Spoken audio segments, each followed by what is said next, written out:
All right, with that, we're going to start this meeting. Clerk, will you call the roll? Corliss. Here. Halliburton. Here. Morales. Here. Nash. Here. Stead. Here. Willetts. Here. All present. Well, welcome everybody. It's great to have folks in the chambers with us. We've got the Elaine Clegg Cities of Trees Challenge update first. Sarah Urkel from Parks is here. I see Bonnie too, and then the whole team. Are you all talking as well, or is it just Sarah? Okay, great.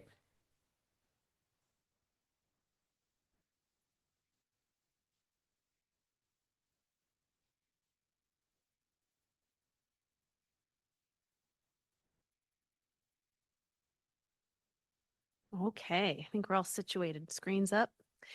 Good afternoon. Thank you for having me. My name is Sarah Urkel.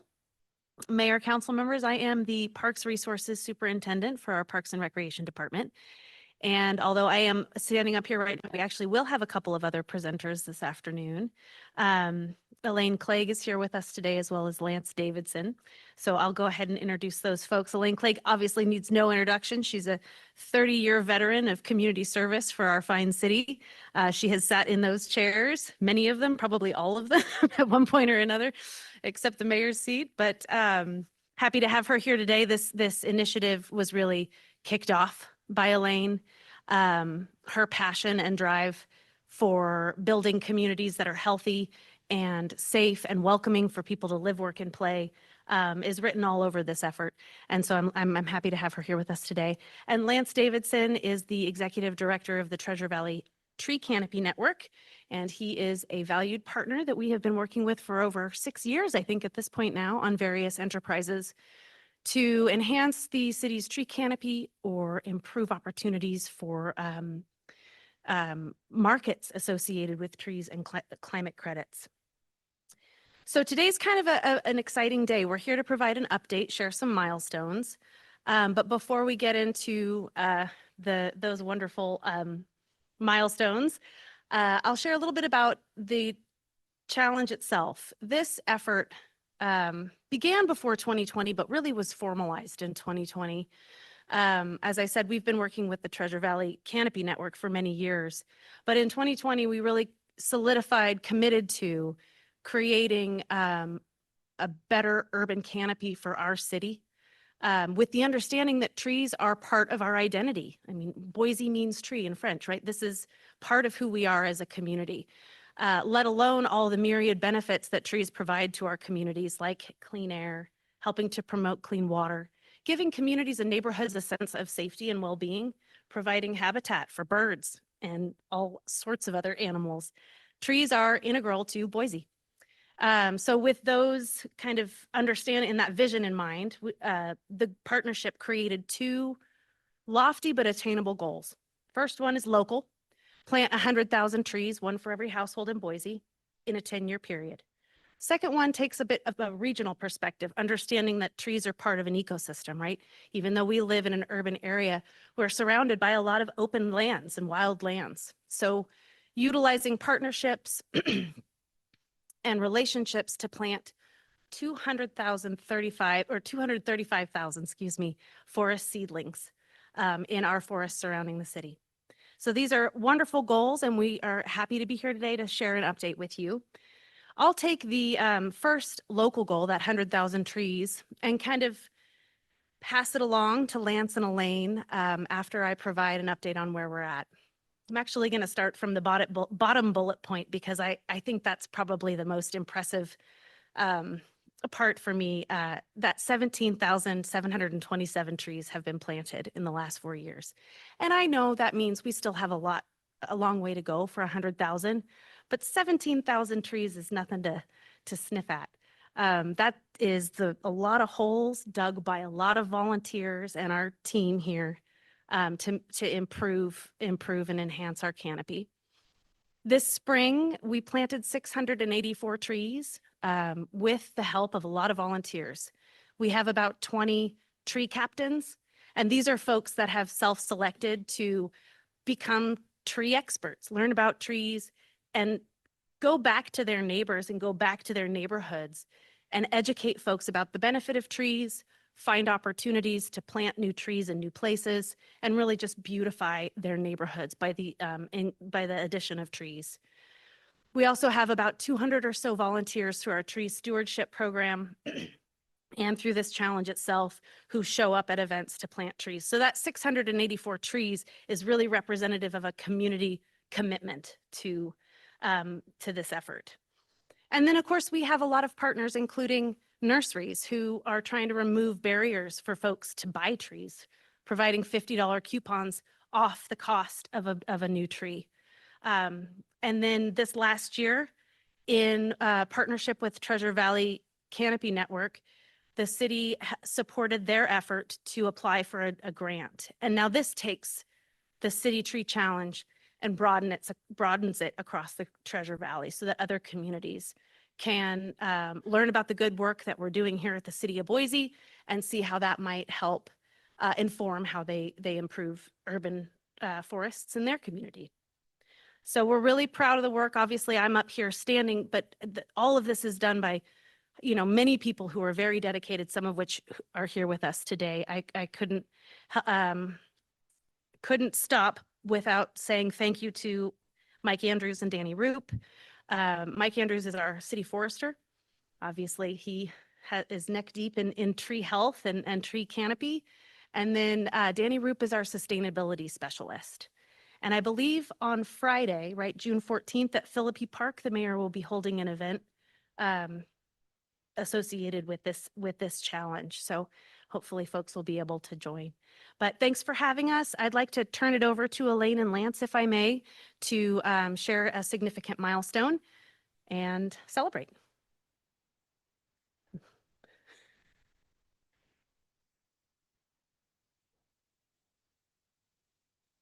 Go for it.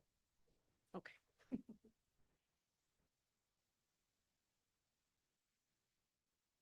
Well, good afternoon. It's really great to be here, especially for this, which is probably the thing that touches my heart the most about all of the work I did at the city. For those of you who don't know, a lot of new council members, just a tiny bit more about the initiative itself. It started in part because we had a big windstorm here in Boise that knocked down 27 trees at White Pine Elementary School, and the learning we did on replanting those trees, as well as a report by NASA, convinced me that the goal that the city had set previous to that for canopy overall in the city was too low. I had always thought that. When we did a canopy study in 2013, the canopy overall is only 16%. In some neighborhoods, it's plus 40%. And in those neighborhoods, the temperature is lower, the people are happier, the health is higher, the air is cleaner. And in neighborhoods that have less than 10%, none of those things are true. And yet our canopy goal overall was only 23%. With this challenge, the goal overall is 32%, doubling what we had originally, and is enough to bring those neighborhoods that didn't have those benefits up to the point where they did. The only other thing I'd like to add is that of those 17,000 trees, I don't know for sure out of those numbers, but overall the goal is that 85% of the trees, or 85,000 of the trees, will be on private property, not on public property. Doesn't mean that the city won't help participate in making those happen. And in fact, in those neighborhoods where the tree canopy is lowest, they'll participate a lot. But only 15,000 trees will be planted on right-of-ways, in parks, in other public lands. And so we really need the citizens of the city to embrace this and participate if we're going to get those other 85,000.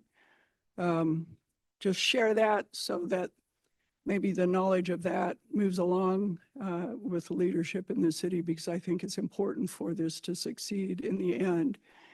Now I'm going to turn it over to Lance, because the other part of this challenge was to restore those lands that we all love recreating in. The forest lands nearby that have been impacted by fire and insects and other things that climate change impacts.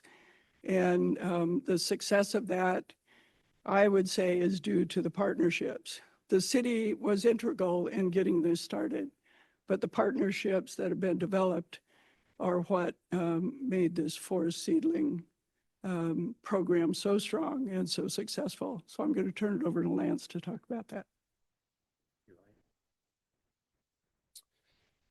Hello, Mayor and Council. Thank you so much for having us here today.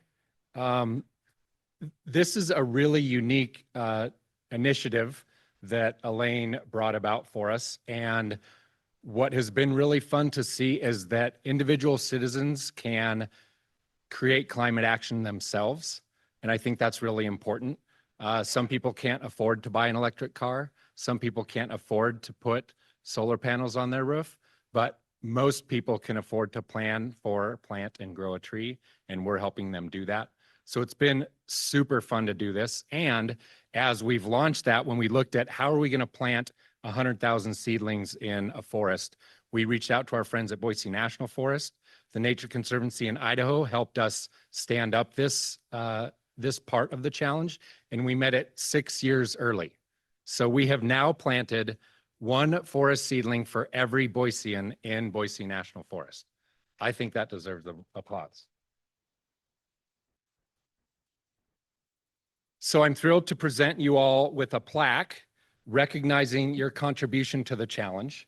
And this is for the City of Boise Mayor and Council. And it reads, thanks to your contributions and leadership of the challenge, in May 2024, we accomplished the goal of planting 235,000 forest seedlings, one for every resident in Boise, to help restore lands in the Boise National Forest damaged by the 2016 Pioneer Fire, which at the time was the largest fire in history in the state of Idaho. We are honored and privileged to partner alongside you to build a more healthy and resilient future for Boiseans and Idahoans by planting, and caring for trees in Idaho forests and throughout the city of Boise. So thank you all so very much. This is a tree that is a black walnut that was reclaimed from a tree that came down a few years ago in the area of Overland and Vista.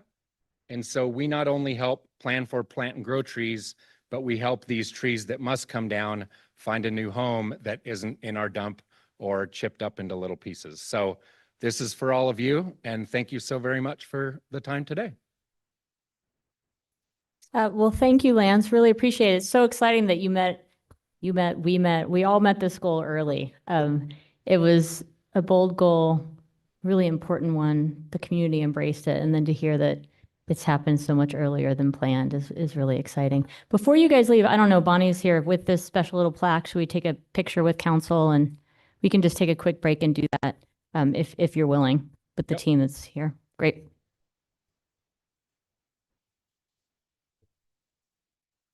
Bring it up there. We'll come down there.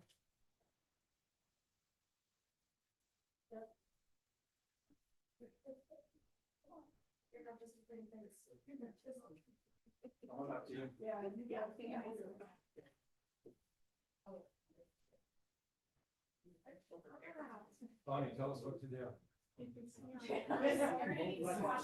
like a couple rows, yeah.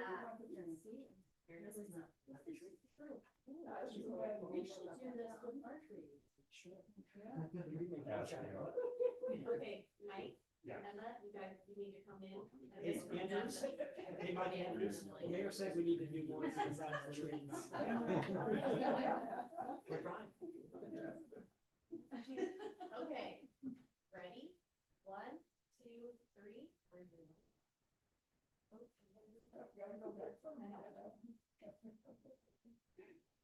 One, two, three.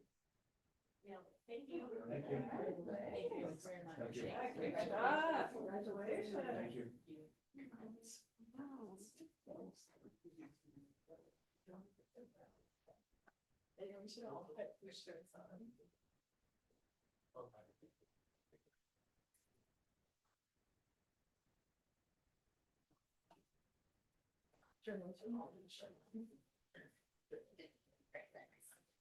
Hey, Madam Mayor, before all those folks go, were there more? Are they in Was your there like a office now? what's next on that slide? Yeah, we can talk about what's next. Oh, because I did have one question.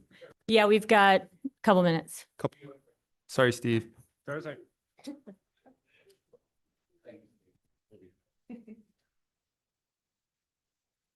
Yeah, great. I just had maybe you can just go over the slide and then I won't have any questions. Totally. So Yeah. this Saturday, we are doing our Boise Tree Captains trainings. About 20 people have joined up. This is, I think, the third different class of Boise Tree Captains. So we'll be training them. They will be looking for trees to plant throughout the city this summer, and then we'll plant those this fall. The fall tree plantings are focused in a lot of equity-focused neighborhoods where we've determined that the urban heat is high, the tree canopy is low, and we want to invest in planting on both public and private property. We're building more and more partnerships with the Boise School District, which is very exciting. And the other part is really shining a light on what we're doing here to bring in funding and resources from other areas of the country. I think that's what's been fun about this whole idea of not only are we planting in urban areas, but also in forests. People like the Arbor Day had never quite put those two things together, and they're starting to do it more thanks to what we're doing here. So. Awesome. Thank you. Yeah. The equity part was the question I had because I thought that was maybe some of the funding that just came available Yes. was for some specific plantings, which I thought was so cool because I was able to sit in recently on the Youth Climate Action Committee.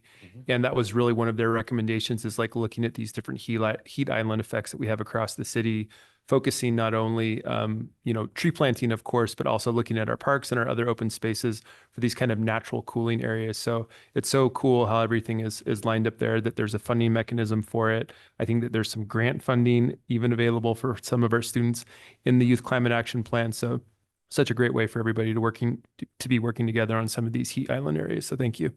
Thank you, Kim. Madam Mayor, one quick Thank comment. you. One additional thing, I'm meeting with Mike Andrews later this week, and one of the things besides just catching up that I'd like to talk to him about is ways that Valley Regional Transit, as we rebuild bus stops and other parts of our network, can participate with the city in the tree planting effort. And then finally, the 235,000 was an audacious goal that we met it early. Makes me wonder whether or not there's an opportunity to look at another forest nearby or another burn or somewhere else and see if we can't replicate that. So look for me to be pushing for that. Thanks. One more Madam question. Mayor, thank you so much. This is exciting. Have you reached out to the West Ada School District as well? Yes, actually, we did a planting. Our first Arbor Day funded local urban planting was in, help me remember, it was a West Ada school last spring. Super. Lowell Scott. Excellent. Lowell Scott Middle Thank School. you. Yes, yes. So excellent question. And yes, we have. Thank you both very much. Thanks, everybody. Thank you. Take care. And now we're going to move into a fire season and fire preparedness update. I see Steve, but Idaho Power is, there you are, you moved, is here as well. Welcome.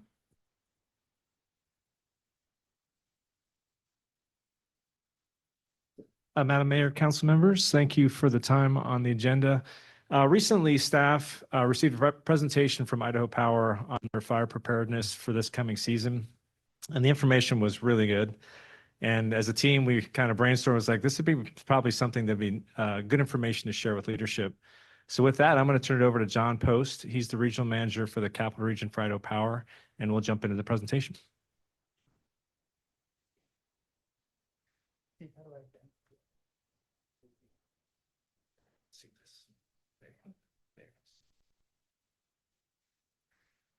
Good afternoon, everybody. Thank you very much for giving us time on your agenda today.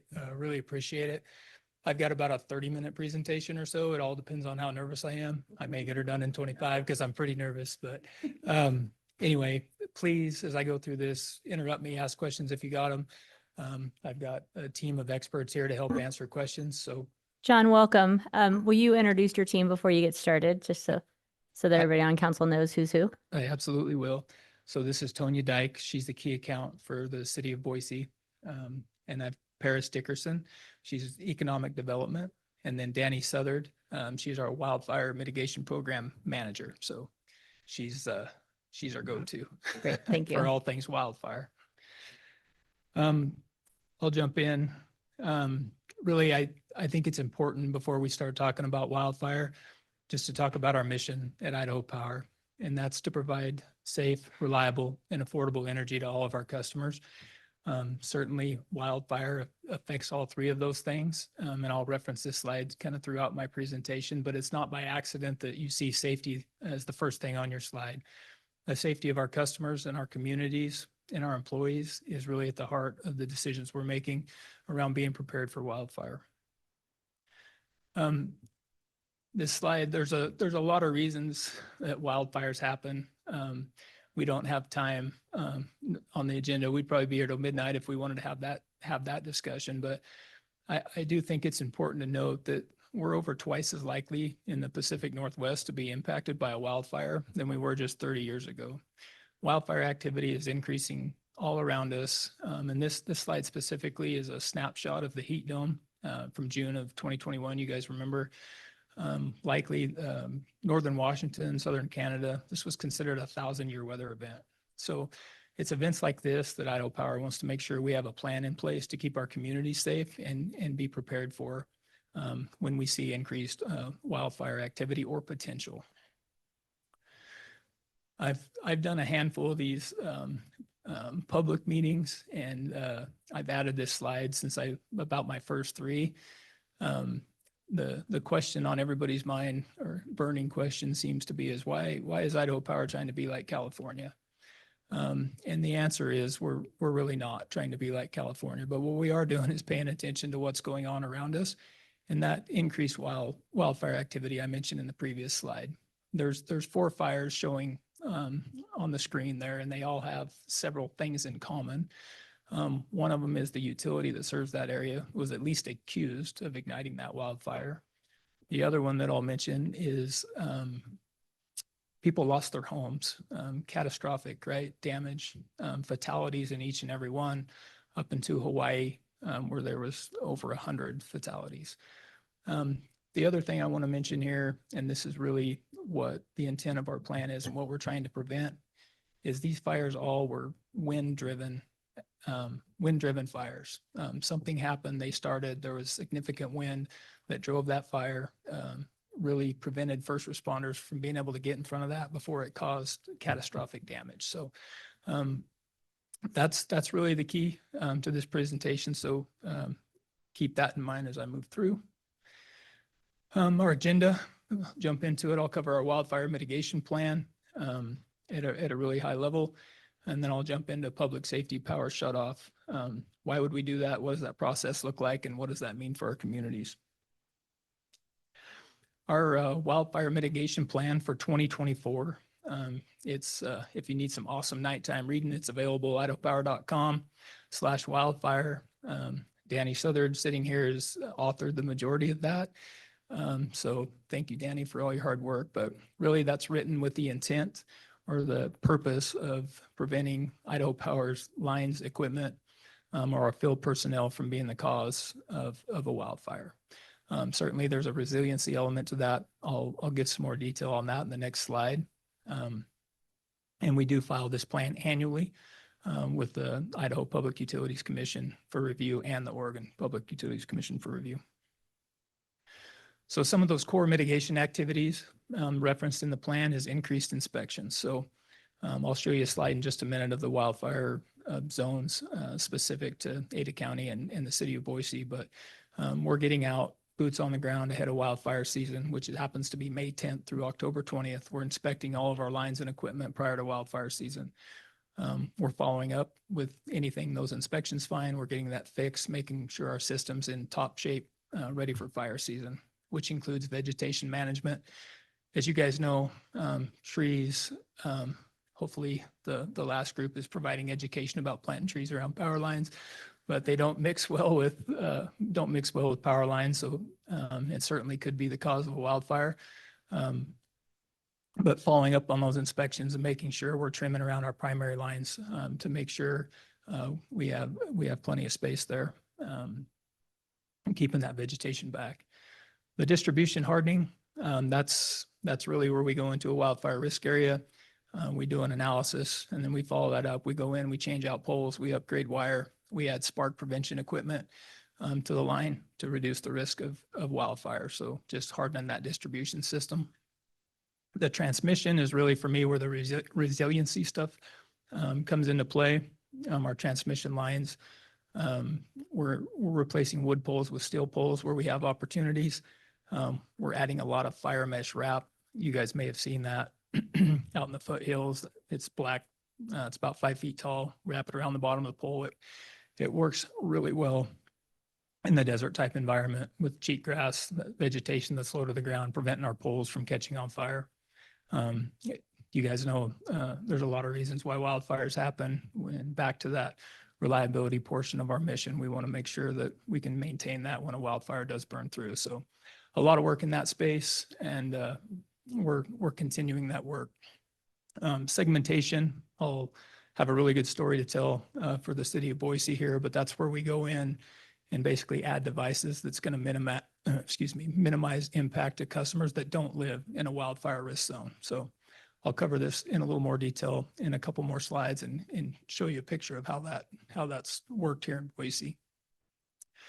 Situational awareness, we have a team of meteorologists. That's all they do during fire season is help us understand fire potential and fire risks. So having the weather cameras, which we're installing a lot of, where they can have that real-time local knowledge of temperature, humidity, the wind speeds to be able to provide that wildfire risk potential is key to this plan. So a lot of work's happened there in that space as well. This is a slide we showed Steve in that presentation, but this is Idaho Power partnering with different agencies. This one specifically, Boise National Forest, where we went in and reduced fuels to help eliminate the risk of wildfires and wildfire spread. So partnering with Boise National Forest, Payette National Forest, the BLM, the city of Boise, in really with the intent to, it's a community effort in trying to prevent wildfires. At a really high level, how do we come up with where our risk areas are? We use a third party, a wildfire expert, and basically we give them a map of our service territory. We show them where all of our lines and equipment are. They build the model based on weather history, wind history, and the vegetation in that area. And once that model's built, they basically drop a spark everywhere we have a power line, and they let that burn for 12 hours unsuppressed. After that's ran in the model, they take a look at what damage would have occurred in that 12-hour burn. And that's what's helped us identify where our areas of highest risk exist. Excuse me. So this is more of a snapshot of all of Ada County. Just zoomed out of our wildfire risk areas. You'll notice, I call that the Boise front there, northeast of Hill Road. You'll notice that's red. That's a tier 3 wildfire risk zone. That's our highest elevated risk zone that we have. And then you move on into the southern portion there, you'll see yellow. Those are tier 2. And again, that all was derived from that study we did with that wildfire expert. Both red and yellow receive the mitigation activities. We just use that to help prioritize our activities during wildfire season. The fire potential index, I mentioned our team of meteorologists. This is something they work on every single day during wildfire season. They provide that fire potential index out to operations so we can make good decisions based on wildfire risk. The best way I can describe that, if there is such thing as a normal wildfire season, May 10th through about right now, we typically see the majority of green FPIs throughout our service territory. You get into the middle of June, into the first part of July is when we'll start seeing yellow. And then the latter part of July into August is when we'll start seeing those red FPIs come in, which red again is our highest fire potential. So what does it mean when we get a red FPI? In all cases, we're going to notify our employees and contractors of that fire potential. Certainly will require that they have their fire prevention practices in place, which means they're going to be required to have a limited amount of water on their trucks, Pulaski shovels to be that initial response if a fire does break out in their work zone. In some cases, we may ask them to stop work and leave the area. What we've seen over the last few years with the fire potential index, obviously in the morning when temperatures are cooler, a little higher humidity, those FPIs, the red FPIs tend to drop down. So we may ask them to leave the area if it's not an emergency and come back and finish that work the next day when the fire risk is high. That fourth bullet there, system is set to a more sensitive state.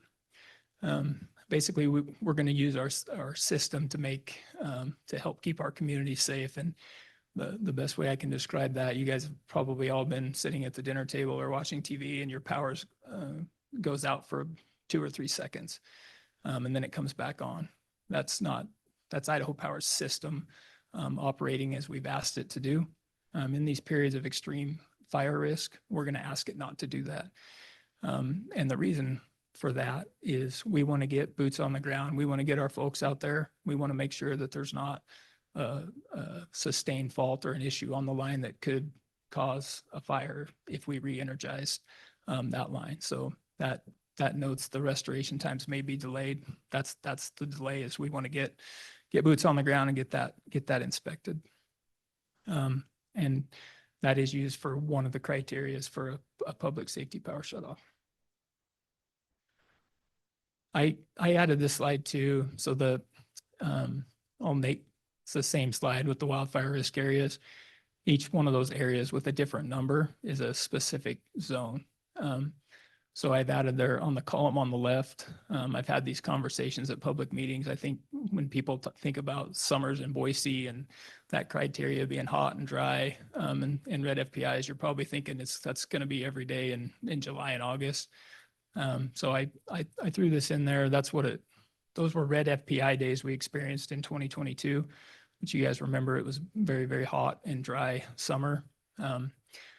Worst case was one zone experienced 12 days where we had a red FPI, and then you fast forward that to 2023, which was a cooler and we had some timely moisture, much less impactful from a high fire risk day standpoint. I'll move into the public safety power shutoff. I've referenced it several times. The formal definition of that, though, is it's when a utility, Idaho Power, would proactively de-energize a line as a last resort to keep our community safe and prevent wildfire. So that's kind of the formal definition. Next slide is a really odd slide to bring up right after I got done talking about proactively shutting the power off, but there's a note here. Keeping the lights on 99.9% of the time is something that Idaho Power is extremely proud of. We've worked really hard over the last 10 or 12 years to get to be able to say that in front of you today. So shutting the power off is not something we take lightly. And again, the public safety power shutoff would be an absolute last resort. John, does the public safety power shutoff time factor into this 99.9%? We have not had to perform a public safety power shutoff yet, Oh, so that's right. it does Okay. not. So would you count it in this though, otherwise?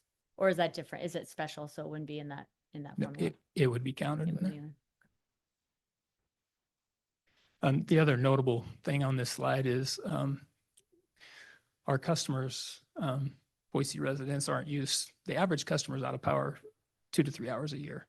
So they're not used to being without power. So I'll cover this a little bit later in the presentation. We've done a ton of public outreach and really trying to get out there, share this plan, talk to our customers, making sure they have a plan, in a worst case scenario, if this happened, that they're thinking about it and they have a backup plan specific to their needs. So again, the criteria for a public safety power shutoff: high temperature, low humidity, high winds, and dry vegetation. So when we're looking at all 4 of those things, that's when we'd be considering a public safety power shutoff or PSPS.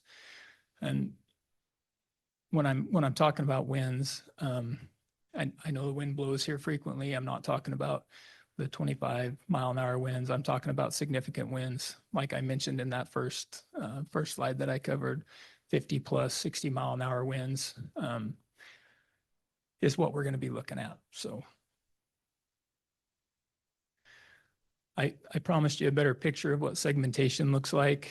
This is the same wildfire risk zone area maps that I showed you before with a purple overlay. And that purple area is the customers that would be impacted during a PSPS. Not likely that everything you see on that screen would be impacted at the same time. But that's just a zoomed out a view to kind of show you that whole Boise area. And from a segmentation standpoint, you'll notice, again, kind of along Hill Road there, the Boise front, you'll notice how close that purple area matches the wildfire risk zone. That didn't happen by accident.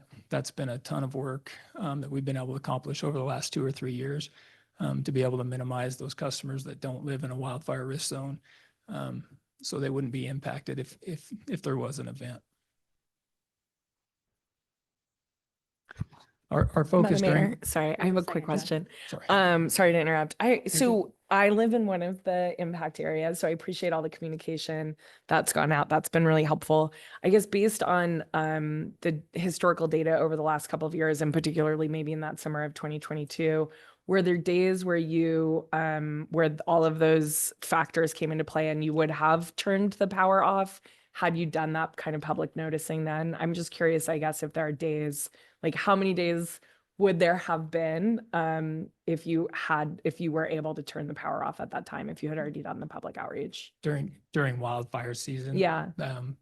None that I'm aware of. Okay, great. Thank you.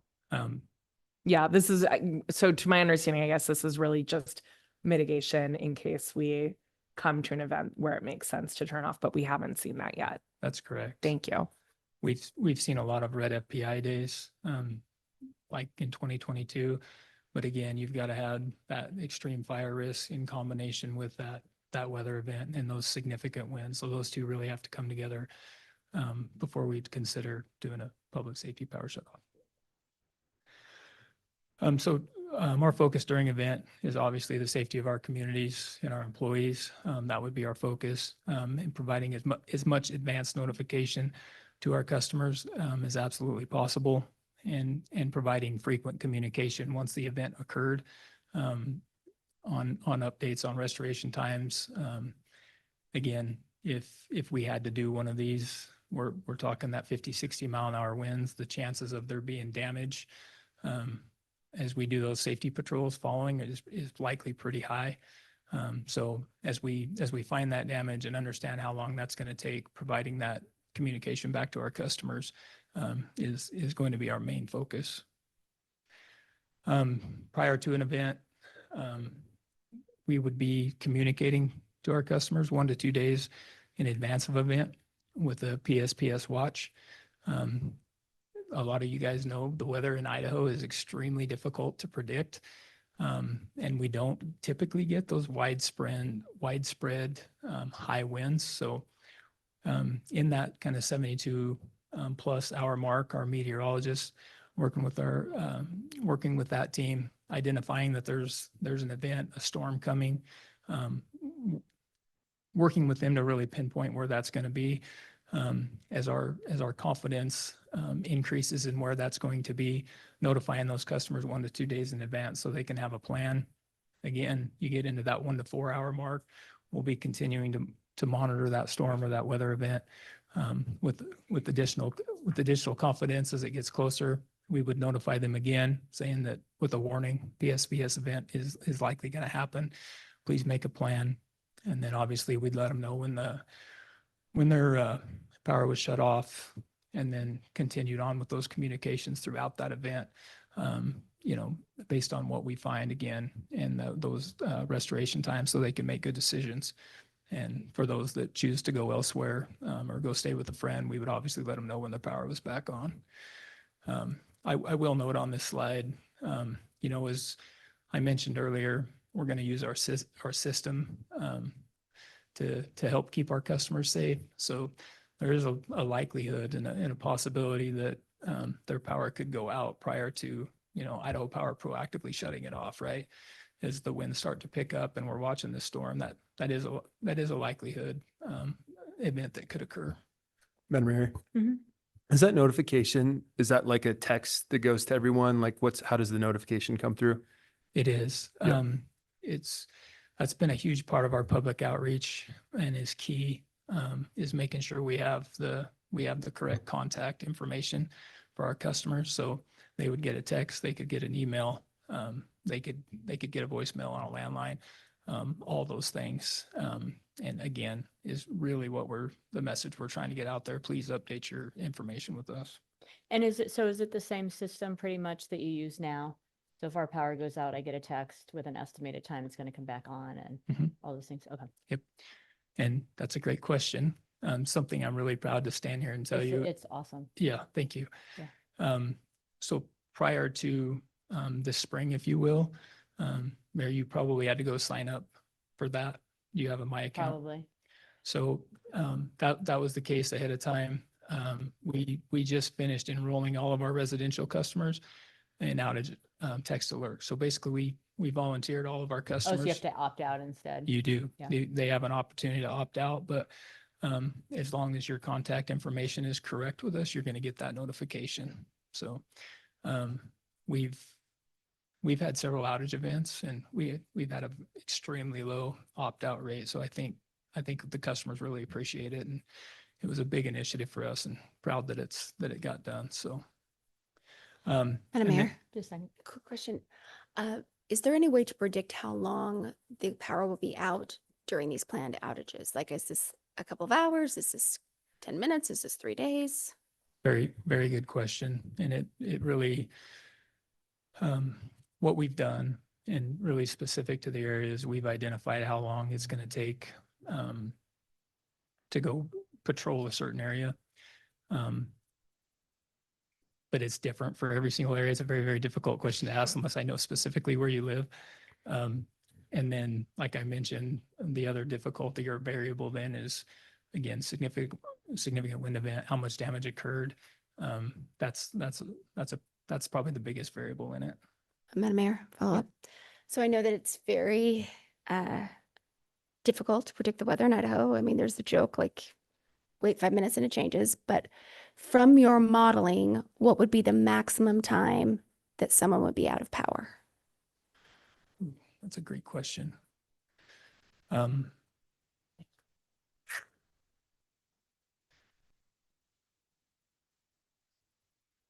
It looks like Danny might have an answer.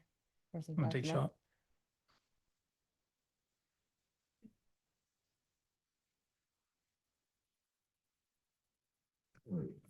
John Post is a lot taller than I am, Mayor, Council. As John mentioned, the two variables that we're looking at is the weather event itself. And so we're looking for that event to have cleared. In most instances, these types of weather events are, 2, 3, 4 hours of an event. And then we have to add the patrol time onto that. And so again, depending on where the zone is at, that patrol time may be 5 hours. As John mentioned, these are really extreme events. And so the likelihood that we would have damage to our system is then that third variable that we need to factor into it. So we're not in California where we see these Santa Ana wind events that come in and are sustained winds for 2 to 3 days. Our wind systems tend to come in and blow through pretty quickly. And then it's our time to bring the system back up. Thanks, Danny. So, Madam Mayor, thank you. So as people prepare for this, worst case scenario is 6 hours? I would jump in here and just caution the public to have an expectation of time, given what Danny just said and the nature of storms. Because, I mean, even in my experience of having power outages in the winter, up in McCall at friends' houses or other places, like, it takes a while. But the power company's been pretty good at estimating once it's down. But storm could be 3 minutes, it could be an hour. Yeah, and Madam Mayor, understand, I just think it's better to be over-prepared than under-prepared, especially during the summer when things are really hot, and that's what's caused this. So your air conditioning can go out, all of these things can go out, and access to water. I'm trying to make sure that people understand that this is not normal, but they do need to be prepared. Yeah. So I would I would say kind of a worst case scenario, 24 hours is probably how I'd answer that. Again, that to the mayor's point, a very, very difficult question to answer. If we saw power outages beyond 24 hours, we'd be working with our emergency managers, standing up a community resource center, a cooling center. We've been in many conversations with Crash and our friends in the emergency management department to be able to stand something like that up if in those worst case scenarios. Good questions. So the outage text alerts, customers are signed up. At any time, hopefully you guys have used this. We have our outage map, idahopower.com/outage. You can use that anytime. You can use it tonight. If you're experiencing an outage, you can get information, ETRs, those things. If we had a PSPS event, similar to what's on the screen there, you'll see a little link would be available. And that would take you to another map. It's an interactive map that would be available to our customers. It would show the area of impact. It would allow you to put in your address. And once you put in your address, it'd zoom right in. It would tell you if you're part of the event or you're not part of the event. You can do that for your loved ones if you have concerns. And there would be a lot more information there specific to that public safety power shutoff event. I just want to do a check. We've got 10 minutes and a hard stop at 5 for the next item. Thank you, Mayor. I'm almost done. 2 more slides. It's a check for everybody, not just you. Okay.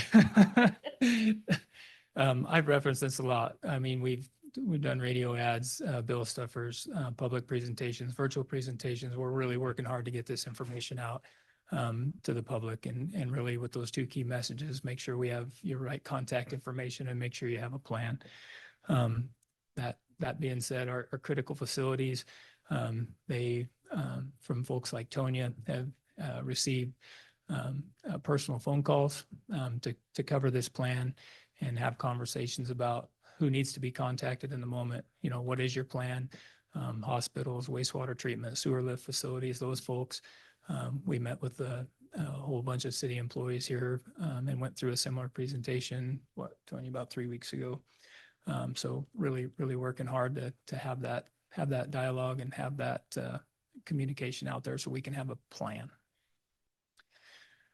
With that, that's the end of the presentation. Be happy to answer any other questions you guys have.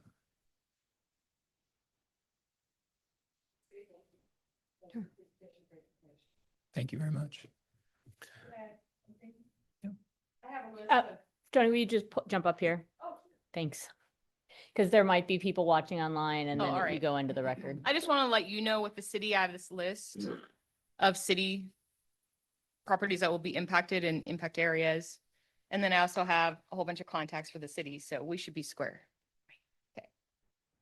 Madam Mayor, Yeah. I just want to thank each of you and all the others that have been working on this. This is a very important issue, and I kind of up here as we're talking about things, having flashbacks to kind of that 2008 Amity Road fire and thinking about, those super high heat, wind coming in for just a couple hours and the tragedy that happened because of that. So tools like this, I think, are so important for the public to prepare for. And at some point, if it happens, I'm sure there will be folks that may not understand the importance or the impacts that these kinds of conditions can cause. But I hope that we can be patient with them to hopefully prevent future tragedies like that. Thank you. Madam Mayor, I guess one additional question since we do have a little bit of time here. One, thanks for the hard work. Thanks for the hard work for a long period of time. I used to fight fires on the Forest Service. I was always surprised how fast Idaho Power would beat us to sometimes the fires, they get there before we would. And I thought we were moving quick.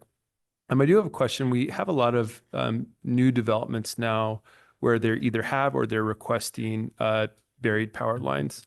And I'm wondering if you could speak to just any sort of fire danger or threat or less of a fire threat when it comes to wind and some of these other issues when it comes to buried power lines.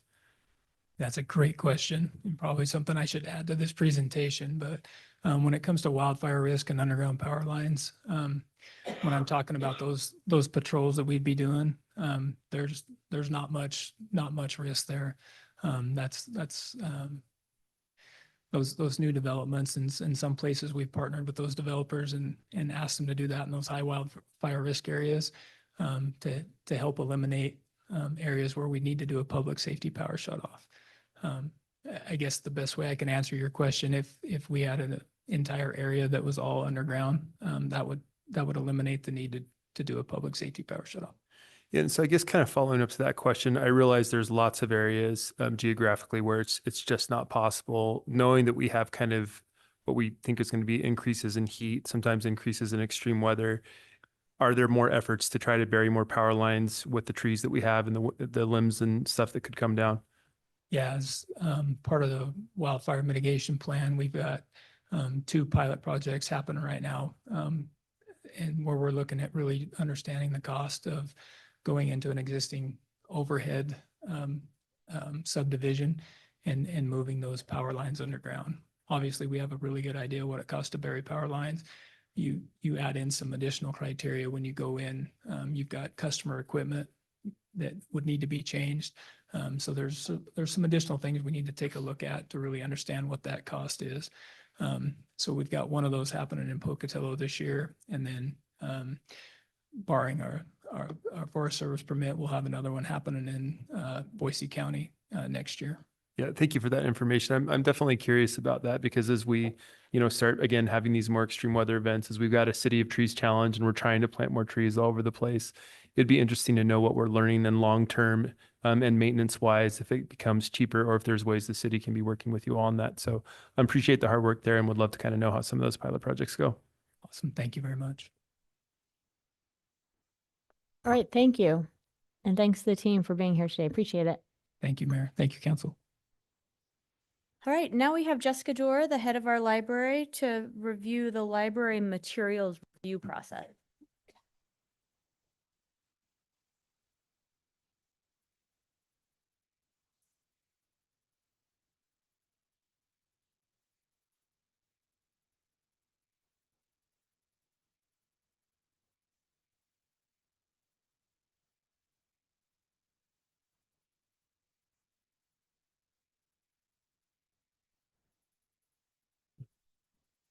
Madam Mayor, members of council, thank you for having me here today. My name is Jessica Dore. I'm the director of the Boise Public Library.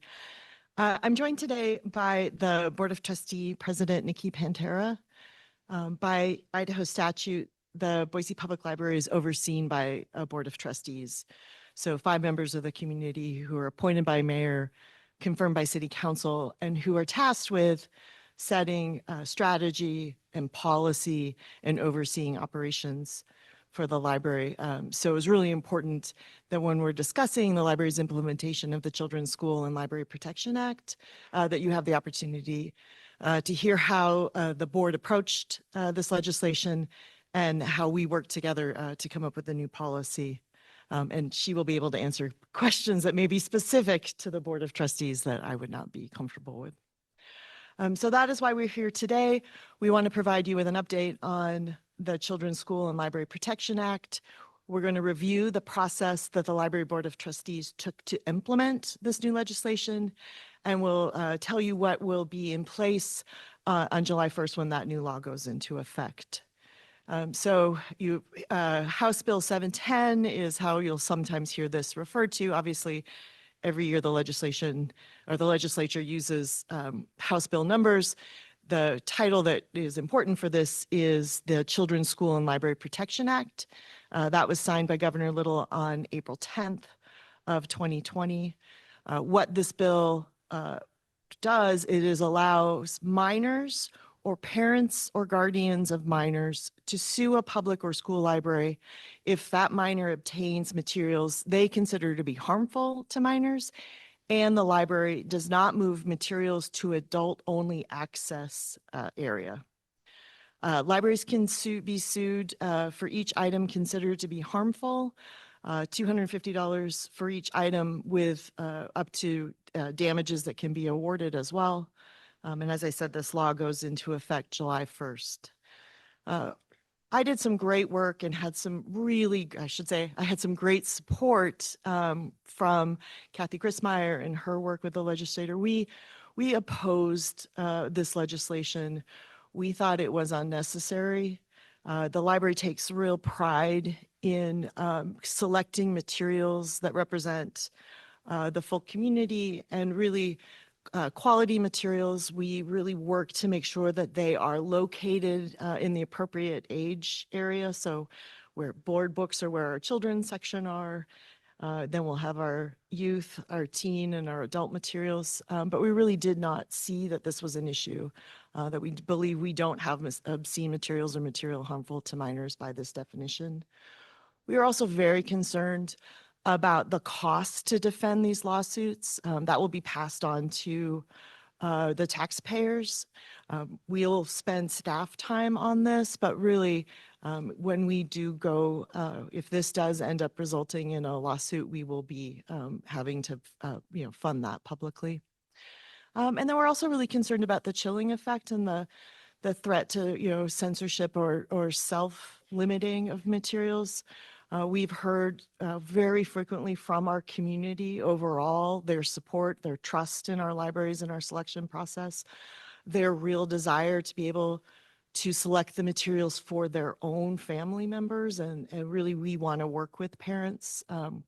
We thought that this just wasn't necessary. And we were, quite frankly, just concerned about the cost. So we opposed it. It was signed into law. And so now we have done the steps to be able to make sure that we are implementing it to the full extent of the law. After that bill was signed, we had a Board of Trustee meeting, and here's what the trustees asked us as a library to prioritize and really to consider as we were determining how we were going to implement this new law. First, obviously, they wanted us to be in compliance with it, but they also wanted us to implement the law while upholding the library's mission and values. They really wanted to understand how this law interacts with or is applicable to the other laws that oversee library legislation. They asked us to be as transparent as possible with the public, to use this as an opportunity to engage with the public about library policy and how materials are selected. And then they also really challenged us to make sure that the interactions with the public were as easy as possible for frontline staff. This is a new law. We haven't had this in place before, so there's a lot of questions that we are trying to answer as quickly as possible. So we really wanted to make sure that our staff felt comfortable with a new law, but also didn't feel that now they suddenly needed to become a lawyer and have a background in law. So we really wanted to make sure they were well supported. When I talked about the library values, so this was what the board really asked us, is to just start with the library values. And as you remember, we just went through a strategic planning process where we were actually able to engage with the community. And these are the values that we heard and were able to confirm with our community: welcoming and serving everyone, providing information, services, and programs that are free and open to all, creating respectful, safe, and inspiring spaces for the entire community, upholding the right to privacy and the freedom to read, seek, and hold different points of view, and continually adapting to the needs of the community. So when the library board, wanted to have this discussion, it was really important for us to remember, what is the mission? What are the values of the library?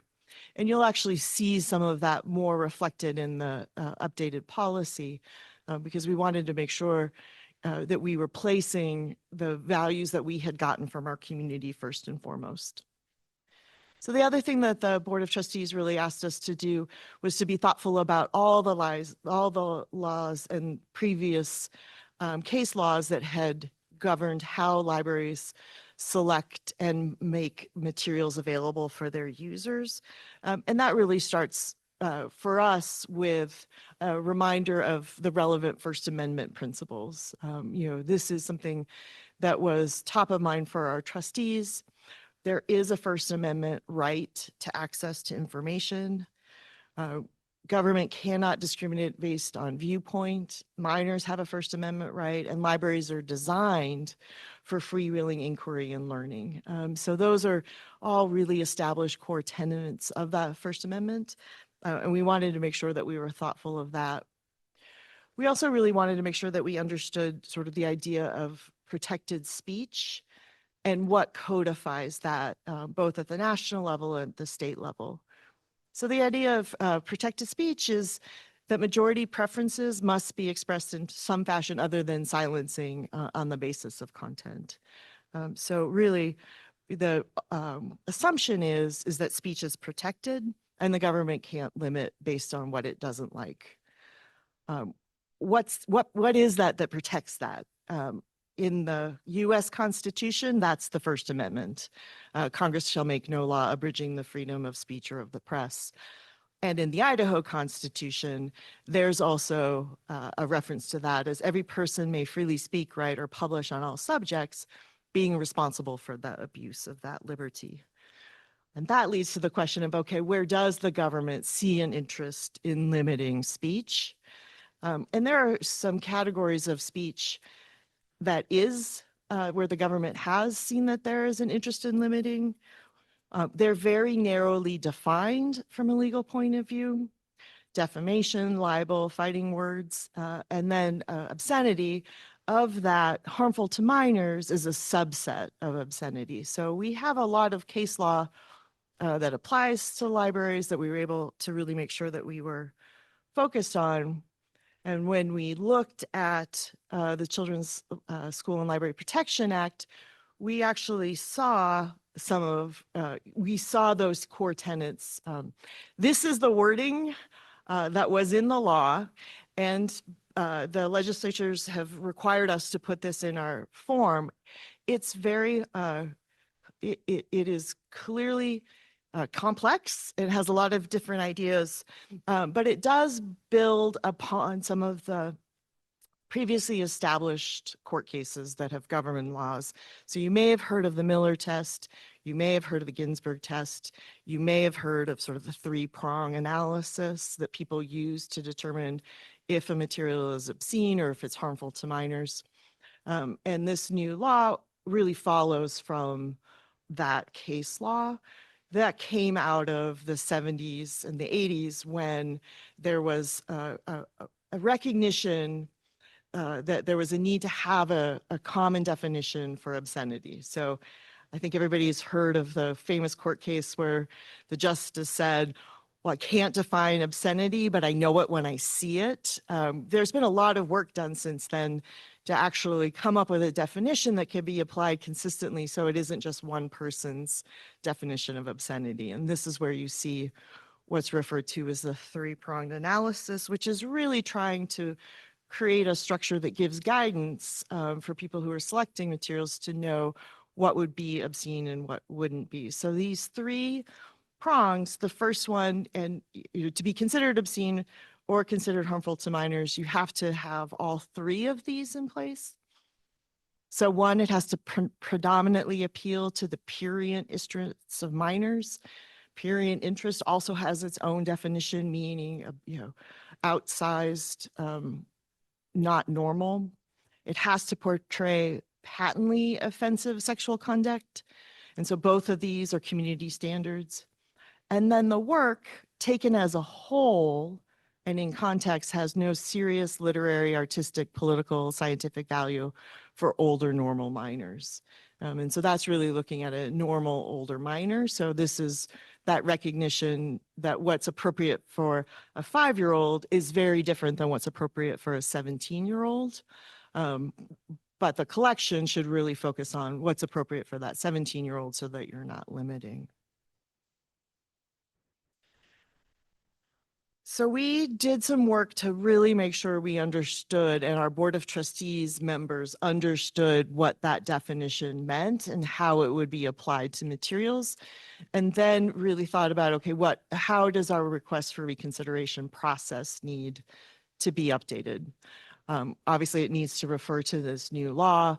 The law requires us to have that definition and requires us to make anybody who is alleging that we have materials harmful to minors to speak to why they believe that the material meets that three-pronged test. So starting on July 1st, when the new law goes into effect, we'll have new forms on our website. They were approved by the Board of Trustees in May. They'll go into effect July 1st. There will be two ways an item can be challenged. A request just to reconsider the materials. In some cases, we have people who will say, hey, I think you have a book in your use section. I think it belongs in the teen section, or this book is outdated. I think you should remove it. We still have a process for that. But if somebody is saying that this material is harmful to minors, they'll have a different form to fill out. What will happen after that? Each submission will have a case file that will be created and uploaded on the library's website. So this was one of the places where the board really wanted to make sure we were being transparent with the public about what was being submitted and how our staff was responding. There's a 60-day, the law requires a 60-day response. So in this case, the library director and staff will have 28 days to provide a written response. And then the Board of Trustees will have 32 days to review the director's decision. And at that time, the board can adopt the decision, they can modify the decision, or they can issue their own decision. And at the end of the 60 days, where those case files loaded, if the individual is not satisfied, that's when they'll be able to sue the library in district court. So I want to talk about what's not changed. We had some discussions about did our library collection policy itself need to change? We went back and looked at that and really believed that that was a strong collection development policy, so we made no changes to that.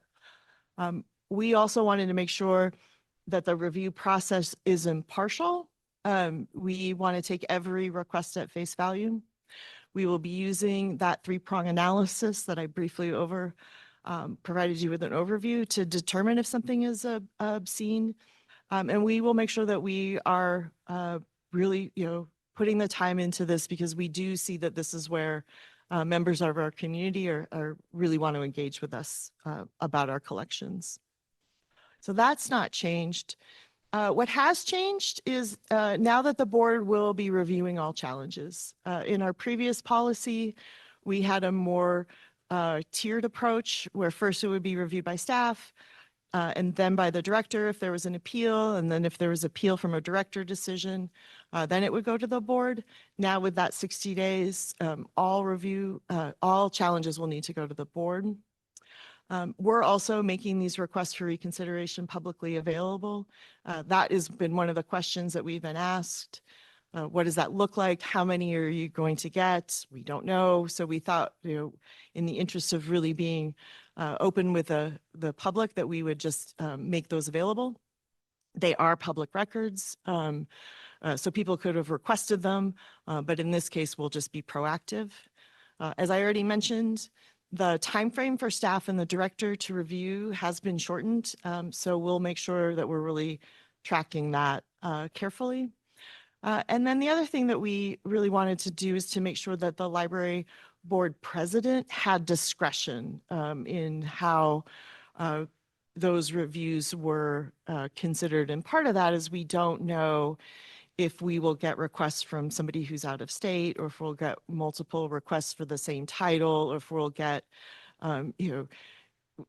serial requests. And so we really wanted to make sure that the director could work with the Board of Trustee president to really set that agenda for the board, so that, like I said, we could really prioritize the requests that we think would be most important for the board to spend time on.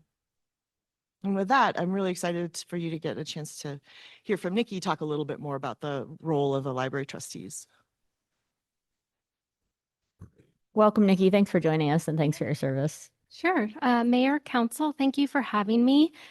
Before I even say anything on my slide, I wanted to highlight that Jessica and her staff and the city legal have put a very substantial amount of time into this, and we really appreciate their efforts. I think Jessica and the city legal team have read like every First Amendment library case in every state there is, and really become experts at this. And they've really taken time and a lot of thought to implement this in the way we asked, which reflects the library and the city's values. So I just wanted to kind of make everybody aware of all the work and time that's been put into this. And we really appreciate and trust what they've done. So our role as the board, we're responsible for ensuring that the library is in compliance with really all laws, but this one included.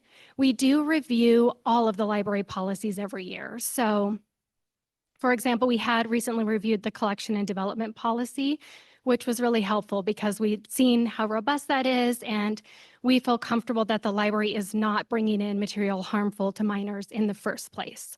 So we very much came to this with the idea that, as Jessica noted, it's not really necessary. I'm very mindful of taking resources and time away from the important work that the library staff is doing that has a really great impact on our community. So we wanted to kind of get our policy updated quickly with minimal impact on the staff to the extent that's possible. But I did want, and we do want to track kind of the time this is taking, the money this is taking, the resources this is taking away from other things the library could be doing.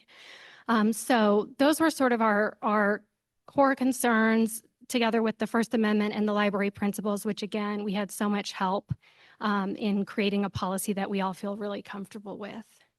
So let's stand for questions, or do you have, I think Jessica has a little bit more. We just have one more slide about what we're working to put in place. What we will have is, as I mentioned, the board approved our new policy in May with the understanding it would go into effect July 1st. So we will have on July 1st the updated policy and all the support materials. So that will be that request for reconsideration form. We will have printed copies of it at all locations. I was able to meet today with our partners from community engagement. They have in the Dev Library website have built out where these files will go. We'll have an email address to submit submissions. And we've been working with staff really since April on having, FAQs for them, having, how they can best answer questions. And also, as I said, this is new. We don't know a lot of how this will be implemented. So really wanting to make sure that they feel comfortable forwarding questions that they can't answer to me, so that we can make sure that we're gathering them, answering them consistently across the system, because I do know there's a lot of questions from the public and a lot of opportunity to really have for me, an important discussion about how does the library really make sure that the collection that it has is meeting the needs of its community. And so with that, Nikki and I will stand for questions. Madam Mayor. Yes. I just want to thank Jessica and the board for all the hard work you've put into this. I've been to all your meetings, and you have a mature approach and a professional approach to make sure that we're both complying with the law and serving our purpose and getting information to the public. So thank you. I've been through it feels like I'm going back into Con Law 1 in my days in law school when I'm at your board meetings. And so thank you very much for the hard work that you've put into this. Madam Mayor, Council President Nash, I did not go to library school to become a First Amendment lawyer, so I'm a little nervous with the compliments about anything legal. But I will reiterate what Nikki said. That is because of the great support that we've had from the legal team here at the city. They have helped me be up to speed on this, because I want to be able to speak knowledgeably with the community because of the concerns that the community has expressed with us. Madam Mayor. Director Dorer and President Nikki, thank you so much. I can tell that you have taken a lot of time and a lot of effort to walk through this, and appreciate all your efforts to comply with the law and make it transparent. I have a question, and I'll preface it that I know this is a work in progress. So if you don't know the answer, you don't know the answer. Let's say that you do decide that a book is not appropriate for a minor out in the open shelves. Is it possible for that book to be checked out with permission of a parent? And how does that work? Madam Mayor, Councilmember Willits, I appreciate you saying that that is a hypothetical question that we haven't addressed. We don't have an example of where we thought that that would be something for us to consider, because at this point, we've really heard from our community how important it is for us to do the work that we are currently doing with, selecting materials, putting the children's books in the children's areas, the teen books in the teens areas, the adult books in the adult areas. And we've heard really loudly from our community how much they appreciate having a browsable collection that they can engage with their children with. And so, we don't have an example of that yet. And I don't, until we do, we've really made the decision to not hypothesize on what we may be doing in the future. But to your point, very new. Yeah, totally fair. Work in progress. Thank you. Madam Mayor. Jessica, Nikki, it's good to see both of you. Please give my best to all the other trustees who put a lot of work into this. I know how seriously everybody takes it. There's a lot of organizations that have a lot of policies, and I don't know that all of them go through and review them bit by bit by bit every single year and follow them step by step by step by step all the time. And I was always so impressed to see that whenever that I was in there with you. So one of the changes I'm curious was the aspect of the request for reconsideration was the written notice alleging harmful materials to minors. Was that part of the old policy, or is that something that was included with the new policy? Madam Mayor, Councilmember Halliburton, that is new. Okay. That was a process that was is a requirement that we've put in place to meet the Children's School and Library Protection Act. Great, thank you. Yeah, I thought that was one of the new things right before, my time ended as the council liaison. You all were working on this request for reconsideration. And I think that one of the, I appreciate that you're making it a little bit faster. I appreciate that you're doing everything that you can to make it more transparent and that the board has a little bit of a bigger thumbprint on it. These were all things that the library was really, really good about doing all the time. And I just want to make sure that that's noted, is that even before this really strong policy, there was another really, really strong policy in place, and that you took these issues very, very seriously. And you took the collections very seriously. I always kind of imagined that there was these lonely books in the library that never got checked out, that just didn't ever get to see the light of day. And that's just not the case. All the books that are in there for a reason, because they get checked out again and again and again. And if they don't, they're no longer there. So I guess what I'm trying to say is you already have these great policies in place. You've been doing this forever. Thank you for making them just a little bit stronger, a little bit faster, but thank you for having a good foundation to build on, because that was already there before this law was passed. And keep up all the great work.